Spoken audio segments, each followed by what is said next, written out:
کیا کوا مستقبل کے بارے میں جانتا ہے؟ کوے کے بارے میں کئی قسم کے انکشافات اور گمان کیے جاتے ہیں۔ جیسا کہ اب سبھی نے اکثر سنا ہوگا کہ کوا آنے والے وقت کو پہلے سے جان لیتا ہے، اور اگر کوے گھر کی چھت پر گھر کی دیوار پر آ کر ایک دوسرے سے لڑ پڑیں جھگڑنے لگ پڑیں، تو اس سے اس بات کا گمان کیا جاتا ہے کہ اس گھر پر کوئی برا وقت آنے والا ہے، کیونکہ کوآہے کا ایک دوسرے سے لڑنا جھگڑنا اچھا نہیں سمجھا جاتا۔ اسی طرح اگر دوپہر سے پہلے کوا آپ کے گھر کی دیوار پر چھت پر اکیلا بولنا شروع کر دیں، تو یہ سمجھا جاتا ہے کہ آنے والے دنوں میں آپ کے لیے خوشخبری ہے، آپ کی دولت میں اضافہ سکتا ہے، آپ کے روزگار میں اضافہ ہو سکتا ہے، آپ کو خزانہ مل سکتا ہے، آپ کو کوئی بڑی کامیابی مل سکتی ہے، یا بعض لوگ یہ بھی گمان کرتے نظر آتے ہیں کہ اس گھر میں کوئی مہمان آنے والا ہے۔ اگر کوئی کوا اچانک منہ میں روٹی کا ٹکڑا لیے نظر آ جائے تو سمجھیں کہ آپ کی کوئی بڑی خواہش پوری ہونے والی ہے۔ اگر کوا کسی بھی آدمی کے سر پر بیٹھ کر چونچ مار دے تو اس کے دن اچھے آنے والے ہوتے ہیں، اور اگر کوا اس کے سر پر بیٹھ جائے تو اس کے لیے برا وقت قریب ہوتا ہے۔ ان تمام باتوں میں کس حد تک صداقت ہے؟ ہمارے پیارے آقا صلی اللہ علیہ وسلم نے اس بارے میں کیا فرمایا ہے؟ اور یہ باتیں پھیلائی کیوں گئی ہیں؟ کیونکہ گاؤں میں اکثر لوگ ان باتوں پر بے حد یقین کرتے نظر آتے ہیں۔ اگر ان سے پوچھا جائے کہ ان باتوں کا آپ کو کس نے بتلایا تو وہ کہتے ہیں کہ ہمارے بزرگوں نے آزمایا ہوا ہے، یہ حقیقت ہے، ایسا ہی ہوتا ہے۔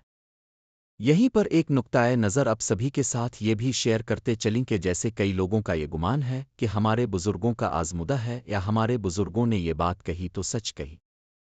اس بارے میں صرف اتنا کہنا چاہوں گا کہ کفار دین حق کا پیغام سن کر اسے اس لیے جھٹلا دیتے تھے کہ ہمارے باپ دادا اس بات پر عمل کرتے تھے،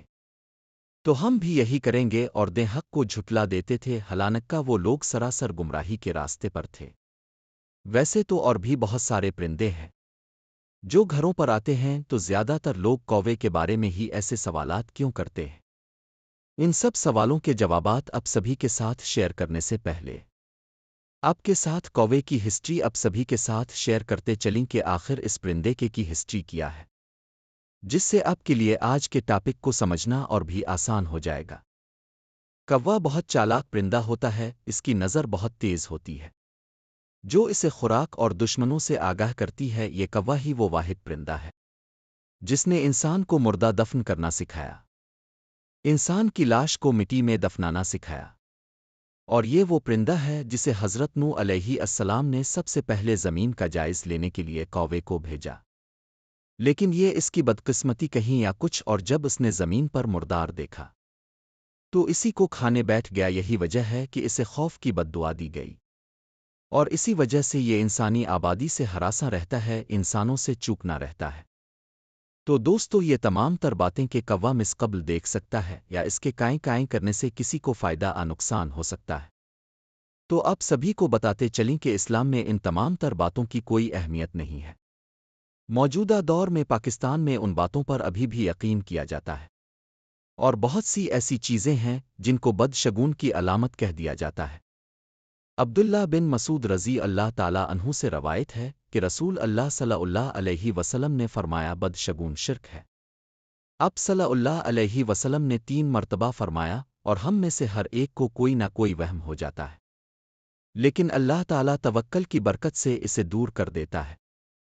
آخر میں آپ کو ایک بات بتانا ضروری سمجھتے ہیں کہ صرف اپنے اللہ پر یقین کامل کر لیں، مکمل توکل رکھیں، اور جو کچھ بھی ہوتا ہے کہ جو کچھ بھی ہوگا وہ اللہ ہی کی طرف سے ہوگا۔ جب آپ کا یقین پختہ ہو جائے گا تب انشاءاللہ آپ ان سب چیزوں توہم پرستی، بدشگونی